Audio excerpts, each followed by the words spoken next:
ਹੁਣ ਤੁਸੀਂ Punjabi radio USA ਨੂੰ ਆਪਣੇ ਫੋਨ ਨੰਬਰਾਂ ਤੋਂ ਸੁਣ ਸਕਦੇ ਹੋ, ਜਿਸ ਦੇ ਵਿੱਚ USA ਦੇ ਲਈ 832 551 5029, 8325515029 ਜਾਂ 605 475 6868, 6054756868। ਟੋਰਾਂਟੋ ਕੈਨੇਡਾ ਦੇ ਲਈ 6479579633, ਬ੍ਰਿਟਿਸ਼ ਕੋਲੰਬੀਆ ਕੈਨੇਡਾ ਲਈ 7786560460 ਜਾਂ 6046709696, ਕੈਲਗਰੀ ਕੈਨੇਡਾ ਦੇ ਲਈ 5873150587, ਇਟਲੀ ਦੇ ਲਈ 396899970694, ਪਾਕਿਸਤਾਨ ਦੇ ਲਈ 92021371300612, UK ਦੇ ਲਈ 3300101100,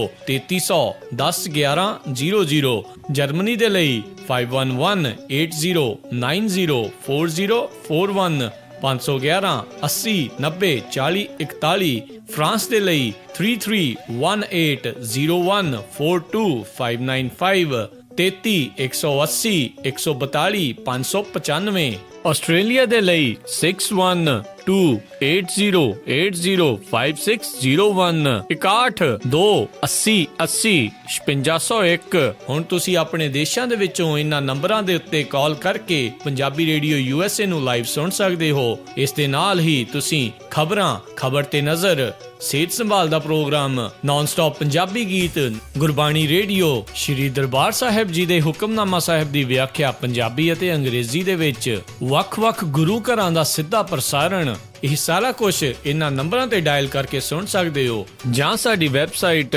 www.punjabiradiousa.com ਤੇ ਵੀ ਸੁਣ ਸਕਦੇ ਹੋ। ਸੁਣਦੇ ਰਹੋ Punjabi radio USA। Punjabi radio USA ਸੁਣ ਰਹੇ ਸਾਰੇ ਸਰੋਤਿਆਂ ਨੂੰ ਬਲਵਿੰਦਰ ਕੌਰ ਵੱਲੋਂ ਪਿਆਰ ਭਰੀ ਸਤਿ ਸ੍ਰੀ ਅਕਾਲ। ਤੇ ਜੀ ਪ੍ਰੋਗਰਾਮ ਖਬਰ ਤੇ ਨਜ਼ਰ ਪ੍ਰੋਗਰਾਮ ਦੇ ਵਿੱਚ ਆਪਾਂ ਦੇਖਾਂਗੇ ਜੀ ਪੰਜਾਬ ਦੇ ਵਿੱਚ ਜਿਹੜੀ ਨਿਊਜ਼ ਆਪਾਂ ਦੇਖਦੇ ਹਾਂ ਜਾਂ ਭਾਰਤ ਦੇ ਵਿੱਚ ਨਿਊਜ਼ ਆਉਂਦੀ ਆ, ਉਸ ਦੇ ਪਿੱਛੇ ਕੀ ਸੱਚ ਲੁਕਿਆ ਹੁੰਦਾ ਹੈ, ਉਹ ਆਪਾਂ ਅੱਜ ਗੱਲਬਾਤ ਕਰਾਂਗੇ ਜੀ ਸੁਸ਼ੀਲ ਦਸਾਂਝ ਹੋਣਾ ਨਾ। ਉਸ ਤੋਂ ਪਹਿਲਾਂ ਗੱਲ ਕਰਨ ਤੋਂ ਪਹਿਲਾਂ ਅਸੀਂ ਧੰਨਵਾਦ ਕਰਨਾ ਚਾਹਾਂਗੇ ਸਾਡੇ ਸਪਾਂਸਰ ਤਾਂ ਜਿਨ੍ਹਾਂ ਨੇ ਇਸ ਪ੍ਰੋਗਰਾਮ ਨੂੰ ਸਪਾਂਸਰ ਕੀਤਾ ਜੀ, ਖਾਲਸਾ ਇੰਸ਼ੋਰੈਂਸ ਏਜੰਸੀ ਵਾਲੇ, ਜੋ ਹਰ ਇੱਕ ਤਰ੍ਹਾਂ ਦੀ ਇੰਸ਼ੋਰੈਂਸ ਕਰਦੇ ਨੇ ਜੀ। ਉਹਨਾਂ ਦੇ ਨਾਲ ਤੁਸੀਂ ਕਾਲ ਕਰ ਸਕਦੇ ਆ ਜੀ। ਫੋਨ ਨੰਬਰ ਉਹਨਾਂ ਦਾ 4082722500। ਗੁਰਦੀਪ ਸਿੰਘ ਵਿਰਦੀ ਤੇ ਗੁਰਜੀਤ ਸਿੰਘ ਝਾਮਪੁਰ, ਬਹੁਤ ਬਹੁਤ ਇਹਨਾਂ ਦੇ ਧੰਨਵਾਦੀ ਹਾਂ। ਹੁਣ ਗੱਲਬਾਤ ਕਰਦੇ ਸੁਸ਼ੀਲ ਦਸਾਂਝ ਜੁੜਨਾ ਨਾਲ। ਸੁਸ਼ੀਲ ਦਸਾਂਝ ਜੀ ਸਤਿ ਸ਼੍ਰੀ ਅਕਾਲ, ਸਵਾਗਤ ਹੈ ਜੀ। ਬਹੁਤ ਬਹੁਤ ਮਿਹਰਬਾਨੀ ਬਲਵਿੰਦਰ ਕੌਰ ਜੀ, ਤੇ ਪੰਜਾਬੀ ਰੇਡੀਓ USA ਦੇ ਸਾਰੇ ਸਰੋਤਿਆਂ ਨੂੰ ਵੀ ਸੁਸ਼ੀਲ ਦਸਾਂਝ ਦੀ ਪਿਆਰ ਭਰੀ ਨਮਸਕਾਰ। ਪਿਆਰ ਦੋਸਤੋ, ਤੁਸੀਂ ਸੁਣ ਰਹੇ ਹੋ ਪੰਜਾਬੀ ਰੇਡੀਓ USA ਤੇ ਇਹਦੇ ਵਿਸ਼ੇਸ਼ ਪ੍ਰੋਗਰਾਮ ਖਬਰ ਤੇ ਨਜ਼ਰ ਵਿੱਚ ਮੈਂ ਤੇ ਮੇਰੇ ਨਾਲ ਬਲਵਿੰਦਰ ਜੀ ਨੇ। ਮੈਂ ਚੰਡੀਗੜ੍ਹ ਸਟੂਡੀਓ ਤੋਂ, ਤੇ ਗੱਲਬਾਤ ਅਸੀਂ ਕਰਾਂਗੇ ਪੰਜਾਬ ਤੋਂ ਸ਼ੁਰੂ ਕਰਾਂਗੇ। ਪੰਜਾਬ ਦੇ ਵਿੱਚ ਅੱਜ ਨਗਰ ਕੌਂਸਲ ਦੀਆਂ ਚੋਣਾਂ ਪੈਣ ਦਾ ਕੰਮ ਸ਼ੁਰੂ ਹੋ ਚੁੱਕਾ। ਲਗਭਗ 1.25 ਘੰਟਾ ਹੋ ਗਿਆ, 9:15 ਨੀਅਰ ਅਬਾਊਟ ਸਾਡੇ ਇੱਥੇ ਹੋ ਗਏ ਆ। 8 ਵਜੇ ਪੂਰੇ ਜਿਹੜੀਆਂ ਵੋਟਾਂ ਪੈਣ ਦਾ ਕੰਮ ਸ਼ੁਰੂ ਹੋ ਗਿਆ ਸੀ। ਸੋ ਕਾਫੀ ਗਹਿਮਾ ਗਹਿਮੀ ਇਸ ਵੇਲੇ ਪੰਜਾਬ ਦੇ ਵਿੱਚ, ਤੇ ਗੱਲਬਾਤ ਵੀ ਅਸੀਂ ਉੱਥੇ ਸ਼ੁਰੂ ਕਰਾਂਗੇ। ਨਾਲ ਨਾਲ ਦੇਸ਼ ਦੁਨੀਆ ਦੀਆਂ ਹੋਰ ਗੱਲਾਂ ਬਾਤਾਂ ਕਰਾਂਗੇ। ਖਬਰ ਤੇ ਨਜ਼ਰ ਵਿੱਚ ਸਾਡਾ ਯਤਨ ਰਹੇਗਾ ਕਿ ਸੱਚ ਜਿਹੜਾ ਬਹੁਤ ਸਾਰੀਆਂ ਤਹਿਾਂ ਦੇ ਹੇਠਾਂ ਪਿਆ ਹੁੰਦਾ ਤੇ ਸਧਾਰਨ ਖਬਰ 'ਚ ਨਜ਼ਰ ਨਹੀਂ ਆਉਂਦਾ, ਉਹਨੂੰ ਅਸੀਂ ਇਸ ਵਿਸ਼ੇਸ਼ ਪ੍ਰੋਗਰਾਮ ਦੇ ਨਜ਼ਰ 'ਚ ਲੈ ਕੇ ਆਈਏ। ਸੋ ਗੱਲਬਾਤ ਦਾ ਸਿਲਸਿਲਾ ਸ਼ੁਰੂ ਕਰਨਗੇ ਬਲਵਿੰਦਰ ਜੀ। ਅੱਜ ਹੀ ਸੁਸ਼ੀਲ ਜੀ ਆਪਾਂ ਗੱਲਬਾਤ ਉੱਥੋਂ ਹੀ ਸ਼ੁਰੂ ਕਰ ਲੈਂਦੇ ਕਿ ਪੰਜਾਬ ਵਿੱਚ ਨਗਰ ਕੌਂਸਲ ਦੀਆਂ ਚੋਣਾਂ ਆ, ਉਹ ਜਿਹੜੀਆਂ ਹੁਣ ਹੋ ਰਹੀਆਂ ਆ, ਤੇ ਉਸ ਦੇ ਨਤੀਜੇ ਵੀ ਮੇਰੇ ਖਿਆਲ ਦੇ ਵਿੱਚ ਉਹ ਆ ਜਾਣੇ ਆ ਜਦ ਤੱਕ ਤੁਸੀਂ ਸਾਨੂੰ ਖਬਰਾਂ ਭੇਜਣੀਆਂ ਆ। ਤੇ ਉੱਥੇ ਹਾਲਾਤ ਕਿਸ ਤਰ੍ਹਾਂ ਦੇ ਬਣੇ ਹੋਏ ਆ? ਅੱਜ ਕਾਫੀ ਗਹਿਮਾ ਗਹਿਮੀ ਹੈ। ਪੰਜਾਬ ਦੇ ਵਿੱਚ 121 ਨਗਰ ਕੌਂਸਲਾਂ ਜਾਂ ਨਗਰ ਪੰਚਾਇਤਾਂ ਦੀ ਜਿਹੜੀ ਚੋਣ ਹੋ ਰਹੀ ਹੈ। ਅੱਜ ਵੋਟਾਂ ਪੈਣ ਦਾ ਕੰਮ ਸਵੇਰੇ, ਜਿੱਦਾਂ ਮੈਂ ਜ਼ਿਕਰ ਕੀਤਾ ਹੈ ਕਿ 8 ਵਜੇ ਤੋਂ ਸ਼ੁਰੂ ਹੋ ਗਿਆ, ਸ਼ਾਮ 5 ਵਜੇ ਤੱਕ ਇਹ ਵੋਟਾਂ ਪੈਣ ਦਾ ਕੰਮ ਚੱਲਣਾ ਲਗਾਤਾਰ। ਤੇ ਬਹੁਤੀ ਉਡੀਕ ਨਹੀਂ ਕਰਨੀ ਪੈਣੀ, ਕਿਉਂਕਿ ਵੋਟਾਂ ਜਦੋਂ ਪੈਣ ਦਾ ਕੰਮ ਮੁਕੰਮਲ ਹੋ ਜਾਣਾ, ਨਾਲ ਦੀ ਨਾਲ ਹੀ ਗਿਣਤੀ ਸ਼ੁਰੂ ਹੋ ਜਾਣੀ ਹੈ। ਦੇਰ ਰਾਤ ਤੱਕ ਸਾਰੇ ਨਤੀਜੇ ਜਿਹੜੇ ਆ ਜਾਣਗੇ। ਇਸ ਤੋਂ ਪਹਿਲਾਂ ਜਿਹੜੀਆਂ 6 ਨਗਰ ਨਿਗਮ ਦੀਆਂ ਵੋਟਾਂ ਪਈਆਂ, ਉਹਦੇ ਨਤੀਜੇ ਇੱਕ ਦਿਨ ਬਾਅਦ ਆਉਣਗੇ, ਯਾਨੀ ਕੱਲ੍ਹ ਉਹਦੀ ਗਿਣਤੀ ਸ਼ੁਰੂ ਹੋਏਗੀ। ਪਰ ਅੱਜ ਨਗਰ ਕੌਂਸਲਾਂ ਤੇ ਨਗਰ ਪੰਚਾਇਤਾਂ ਦੀਆਂ ਵੋਟਾਂ ਦੇ ਨਤੀਜੇ ਤੁਹਾਨੂੰ ਹਾਸਲ ਹੋ ਜਾਣਗੇ। ਜਦੋਂ ਤੁਸੀਂ ਖਬਰਾਂ ਦਾ ਬੁਲੇਟਿਨ ਸੁਣੋਗੇ ਉਦੋਂ ਚੱਲ ਰਿਹਾ ਹੋਏਗਾ ਵੋਟਾਂ ਦੀ ਗਿਣਤੀ। ਭਾਵੇਂ ਉਸ ਰੂਪ ਦੇ ਟ੍ਰੈਂਡ ਨਹੀਂ ਸਾਡੇ ਸਾਹਮਣੇ ਹੋਣਗੇ ਜਿੱਦਾਂ ਪੰਜਾਬ ਵਿਧਾਨ ਸਭਾ ਦੀਆਂ ਜਾਂ ਲੋਕ ਸਭਾ ਦੀਆਂ ਚੋਣਾਂ ਜਾਂ ਦਿੱਲੀ ਵਿਧਾਨ ਸਭਾ ਦੀ ਚੋਣ ਹੋਈ ਤੇ ਉਹ ਟ੍ਰੈਂਡ ਨਾਲ ਆ ਰਹੇ ਸੀ, ਪਰ ਇਹ ਵੀ ਬੜੀ ਛੇਤੀ ਦੇ ਨਤੀਜੇ ਆ ਜਾਣਗੇ। ਕੱਲ੍ਹ ਇਸ ਵੇਲੇ ਤੱਕ ਸਾਰੇ ਨਤੀਜੇ ਸਾਡੇ ਸਾਹਮਣੇ ਹੋਣਗੇ। 2062 ਦੇ ਕਰੀਬ ਵਾਰਡ ਹੈ ਅੱਜ ਨਗਰ ਕੌਂਸਲਾਂ ਤੇ ਪੰਚਾਇਤਾਂ ਦੇ, ਜਿੱਥੇ ਵੋਟਾਂ ਪੈ ਰਹੀਆਂ। 1486 ਪੋਲਿੰਗ ਸਟੇਸ਼ਨ ਹੈ ਤੇ 3170 ਦੇ ਕਰੀਬ ਜਿਹੜੇ ਪੋਲਿੰਗ ਬੂਥ ਬਣਾਏ ਗਏ ਹੈ। ਕੁੱਲ ਮਿਲਾ ਕੇ 7006 ਉਮੀਦਵਾਰ ਇਸ ਚੋਣ ਮੈਦਾਨ 'ਚ ਨੇ ਤੇ ਪਹਿਲਾਂ ਵੀ 160 ਤੋਂ ਜ਼ਿਆਦਾ ਉਮੀਦਵਾਰ ਚੁਣੇ ਜਾ ਚੁੱਕੇ ਨੇ, ਜਿਨ੍ਹਾਂ ਦੇ ਖਿਲਾਫ ਕੋਈ ਵੀ ਉਮੀਦਵਾਰ ਨਹੀਂ ਸੀ ਖੜਾ। ਤੇ ਅੱਜ ਕੋਈ 28,50,000 ਦੇ ਕਰੀਬ ਵੋਟਰ ਜਿਹੜੇ ਹੈ ਉਹ ਵੋਟਾਂ ਪਾਉਣਗੇ। ਕਾਫੀ ਸਖਤ ਸੁਰੱਖਿਆ ਪ੍ਰਬੰਧਾਂ ਦੇ ਵਿੱਚ ਇਹ ਵੋਟਾਂ ਪੈ ਰਹੀਆਂ, ਕਿਉਂਕਿ ਬਹੁਤ ਸਾਰੇ ਸੰਵੇਦਨਸ਼ੀਲ ਤੇ ਅਤ ਸੰਵੇਦਨਸ਼ੀਲ ਪੋਲਿੰਗ ਬੂਥ ਵੀ ਐਲਾਨੇ ਗਏ। ਭਾਵੇਂ ਜਿਹੜੀ ਪਹਿਲਾਂ ਨਗਰ ਨਿਗਮ ਦੀ ਚੋਣ ਹੋਈ ਹੈ ਉਹਨਾਂ ਚੋਣਾਂ ਦੇ ਵਿੱਚ ਕਿਸੇ ਕਿਸਮ ਦੀ ਕੋਈ ਬਹੁਤ ਵੱਡੇ ਪੱਧਰ ਤੇ ਹਿੰਸਾ ਸਾਡੇ ਸਾਹਮਣੇ ਨਹੀਂ, ਪਰ ਉਹਦੇ ਬਾਵਜੂਦ ਕਿਉਂਕਿ ਇੱਕ ਦਬਾਅ ਬਣਿਆ ਰਹਿੰਦਾ ਹੈ ਤੇ ਇੱਕ ਤਣਾਅ ਦੀ ਸਥਿਤੀ ਰਹਿੰਦੀ ਹੈ, ਇੱਕ ਟਕਰਾਅ ਜਿਹੜਾ ਕਿਸੇ ਵੇਲੇ ਵੀ ਉਹਦਾ ਖਦਸ਼ਾ ਬਣਿਆ ਰਹਿੰਦਾ। ਸੋ ਫਿਰ ਅੱਜ ਦਾ ਜਿਹੜਾ ਦਿਨ ਹੈ ਪੰਜਾਬੀਆਂ ਲਈ ਤੇ ਪੰਜਾਬ ਦੀ ਸਰਕਾਰ ਵਾਸਤੇ ਬੜਾ ਅਹਿਮ ਦਿਨ ਹੈ ਤੇ ਪੰਜਾਬ ਦੀ ਹੁਕੂਮਤ ਕਰ ਰਹੀ ਪਾਰਟੀ ਸ਼੍ਰੋਮਣੀ ਅਕਾਲੀ ਦਲ ਵਾਸਤੇ ਹੋਰ ਜ਼ਿਆਦਾ ਅਹਿਮ ਦਿਨ ਹੈ, ਕਿਉਂਕਿ ਸ਼੍ਰੋਮਣੀ ਅਕਾਲੀ ਦਲ ਦੀ ਹੁਕੂਮਤ ਹੈ। ਜਨਤਾ ਪਾਰਟੀ ਤੇ ਸ਼੍ਰੋਮਣੀ ਅਕਾਲੀ ਦਲ ਦੋਨੋਂ ਗੱਠਜੋੜ ਦੇ ਵਿੱਚ ਨੇ ਤੇ ਬਹੁਤ ਸਾਰੇ ਥਾਵਾਂ ਦੇ ਉੱਤੇ ਇਹ ਦੋਵੇਂ ਗੱਠਜੋੜ 'ਚ ਹੋਣ ਦੇ ਬਾਵਜੂਦ ਇੱਕ ਦੂਜੇ ਦੇ ਖਿਲਾਫ ਵੀ ਚੋਣ ਲੜ ਰਿਹਾ। ਖਬਰਾਂ ਕੁਝ ਇੱਦਾਂ ਦੀਆਂ ਵੀ ਆਈਆਂ ਕਿ ਪੰਜਾਬ ਦੇ ਵਿੱਚ ਕੱਲ੍ਹ ਰਾਤ ਤੱਕ ਦੇਰ ਰਾਤ ਤੱਕ ਸ਼ਰਾਬ ਤੇ ਕੁਝ ਹੋਰ ਨਸ਼ੇ ਬਕਾਇਦਾ ਵੰਡੇ ਗਏ ਤੇ ਹੁਣ ਵੀ ਇਸ ਵੇਲੇ ਸਥਿਤੀ ਇਹੀ ਹੈ ਕਿ ਲੋਕਾਂ ਨੂੰ ਭਰਮਾਇਆ ਜਾ ਰਿਹਾ। ਵੋਟਰਾਂ ਨੂੰ ਆਪਣੇ ਪੱਖ ਵਿੱਚ ਕਰਨ ਵਾਸਤੇ ਹਾਲੇ ਵੀ ਪੈਸੇ ਤੱਕ ਵੀ ਵੰਡੇ ਜਾ ਰਹੇ ਆ, ਸ਼ਰਾਬਾਂ ਵੰਡੀਆਂ ਜਾ ਰਹੀਆਂ, ਕੁਝ ਹੋਰ ਚੀਜ਼ਾਂ ਜਿਹੜੀਆਂ ਨਸ਼ੇ ਪੱਤੇ ਵਾਲੀਆਂ ਉਹ ਵੰਡੀਆਂ ਜਾ ਰਹੀਆਂ, ਪਰ ਓਪਨਲੀ ਇਹ ਚੀਜ਼ਾਂ ਨਹੀਂ ਵਾਪਰ ਰਹੀਆਂ। ਚੁੱਪ-ਚਪੀਤੇ ਅੰਦਰ ਖਾਤੇ ਸਾਰਾ ਕੁਝ ਹੋ ਰਿਹਾ। ਸੋ ਜਦੋਂ ਅਸੀਂ ਅੱਜ ਚੋਣ ਦੀ ਗੱਲ ਕਰ ਰਹੇ ਹਾਂ ਵੀ ਬੜੀ ਸਖਤ ਸੁਰੱਖਿਆ ਦੇ ਵਿੱਚ ਵੋਟਾਂ ਪੈਣ ਦਾ ਕੰਮ ਸ਼ੁਰੂ ਹੋ ਗਿਆ। ਨਾਲ ਦੀ ਨਾਲ ਇਹ ਜ਼ਰੂਰ ਚਿੰਤਾ ਜਾਂ ਫਿਕਰ ਰਹਿੰਦਾ ਸਾਨੂੰ ਵੀ ਜਿਸ ਲੈਵਲ ਦੇ ਉੱਤੇ ਜਾ ਕੇ ਅੱਜ ਵੋਟਾਂ ਨੂੰ ਇੱਕ ਬਿਜ਼ਨਸ ਦਾ ਰੂਪ ਦੇ ਦਿੱਤਾ ਗਿਆ, ਉਹਦੇ ਤੋਂ ਕਿੱਦਾਂ ਨਿਕਲਿਆ ਜਾਏਗਾ। ਇੱਕ ਸਾਫ਼ ਸੁਥਰੀ ਪੋਲੀਟਿਕਸ ਜਿਹੜੀ ਹੈ ਉਹਦੀ ਉਮੀਦ ਕਿੱਦਾਂ ਕੀਤੀ ਜਾਏ, ਇਹ ਇਸ ਵੇਲੇ ਸਭ ਤੋਂ ਵੱਡਾ ਮਸਲਾ ਹੋਣਾ ਚਾਹੀਦਾ ਹੈ। ਕਿਉਂਕਿ ਕੇਵਲ ਪੰਚਾਇਤਾਂ, ਨਗਰ ਪੰਚਾਇਤਾਂ ਜਾਂ ਨਗਰ ਕੌਂਸਲਾਂ ਜਾਂ ਨਗਰ ਨਿਗਮ ਦੀਆਂ ਚੋਣਾਂ ਦਾ ਮਸਲਾ ਨਹੀਂ ਹੈ, ਨਾ ਹੀ ਵਿਧਾਨ ਸਭਾ ਜਾਂ ਲੋਕ ਸਭਾ ਦੀਆਂ ਚੋਣਾਂ ਦਾ ਮਸਲਾ ਹੈ। ਸਾਨੂੰ ਸ਼ਰਮ ਆਉਂਦੀ ਇਹ ਗੱਲ ਕਰਦੇ ਹਾਂ ਕਿ ਸ਼੍ਰੋਮਣੀ ਗੁਰਦੁਆਰਾ ਪ੍ਰਬੰਧਕ ਕਮੇਟੀ ਜਿਹੜੀ ਇੱਕ ਧਾਰਮਿਕ ਅਦਾਰਾ ਹੈ, ਉਹਦੀਆਂ ਵੀ ਜਦੋਂ ਵੋਟਾਂ ਪੈਂਦੀਆਂ ਉਦੋਂ ਵੀ ਨਸ਼ੇ ਪੱਤੇ ਵੰਡੇ ਜਾਣ ਦੀਆਂ ਖਬਰਾਂ ਆਉਂਦੀਆਂ। ਸਾਡੀ ਜਮਹੂਰੀਅਤ ਦੇ ਵਿੱਚ ਇੰਨਾ ਕੁਝ ਵਾਪਰ ਰਿਹਾ। ਚੋਣ ਕਮਿਸ਼ਨ ਜਿਹੜੇ ਹੁੰਦੇ ਆ ਉਹ ਆਪਣੇ ਤਰੀਕੇ ਨਾਲ ਕੋਸ਼ਿਸ਼ ਕਰਦੇ ਆ ਇੱਕ ਦਬਾਅ ਬਣਾਉਣ ਦੀ ਤੇ ਇੱਕ ਸਾਫ਼ ਸੁਥਰੀ ਚੋਣ ਕਰਵਾਉਣ ਦਾ ਦਬਾਅ ਉਹਨਾਂ ਦਾ ਰਹਿੰਦਾ, ਪਰ ਉਹਦੇ ਬਾਵਜੂਦ ਜਿਹੜੇ ਰਾਜਨੇਤਾ ਹੈ, ਸਿਆਸੀ ਲੀਡਰ ਹੈ ਤੇ ਚਾਹੇ ਧਾਰਮਿਕ ਆਗੂ ਵੀ ਆ, ਬਹੁਤ ਸਾਰਿਆਂ ਨੂੰ ਨਹੀਂ ਮੈਂ ਇੱਕ ਰਸਤੇ 'ਚ ਬੰਨ੍ਹਦਾ ਵੀ ਉਹਨਾਂ ਵੱਲੋਂ ਜਿਹੜੀਆਂ ਇਸ ਤਰ੍ਹਾਂ ਦੀਆਂ ਚੀਜ਼ਾਂ ਹੈਗੀਆਂ, ਜਿਹੜੀਆਂ ਕਾਨੂੰਨ ਨੂੰ ਤੋੜਨ ਵਾਲੀਆਂ ਚੀਜ਼ਾਂ ਵੀ ਕੀਤੀਆਂ ਜਾਂਦੀਆਂ ਤੇ ਫਿਰ ਲਾਲਚ ਦੇ ਕੇ ਜਿਹੜੀ ਵੋਟਾਂ ਖਰੀਦੀਆਂ ਜਾਂਦੀਆਂ, ਉਹ ਸਾਡੀ ਜਮਹੂਰੀਅਤ ਦੇ ਉੱਤੇ ਇੱਕ ਕਲੰਕ ਜ਼ਰੂਰ ਲੱਗਦਾ ਹੈ। ਇਹਦੇ ਤੋਂ ਕਦੋਂ ਸਾਡਾ ਛੁਟਕਾਰਾ ਹੋਏਗਾ, ਇਹ ਇਸ ਵੇਲੇ ਦਾ ਵੱਡਾ ਸਵਾਲ ਹੋਣਾ ਚਾਹੀਦਾ ਜੀ।